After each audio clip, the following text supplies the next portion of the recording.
జన్నవరపు లక్ష్మారెడ్డి నా పేరు. నేను గత 3 సంవత్సరాల నుంచి కంటి సమస్యతో బాధపడుతున్నాను. దూరం చూపు బాగా ఇబ్బందిగా ఉండేది.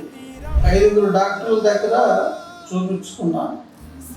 ఈ మేడం దగ్గరకు వచ్చి చూపించుకున్న తర్వాత ఇక్కడే చేయించుకోవాలనే అభిప్రాయం కలిగింది. ఈ నెల మొదటిసారి ఆపరేషన్ చేయించుకున్నాను. అది మా కండిషన్ బాగానే ఉంది. రెండవ కన్ను కూడా మీరు చేయించుకుంటే మీ ఇష్టమైతే చేస్తామన్నారు.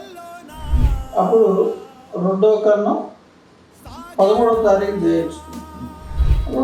రెండు కళ్ళు కూడా చాలా బాగా వచ్చినాయి, క్లారిటీగా ఉన్నాయి. అదే చుక్కల మందు ఇచ్చారు, ఆ చుక్కల మందు వాడితే రెస్ట్ తీసుకున్నాను.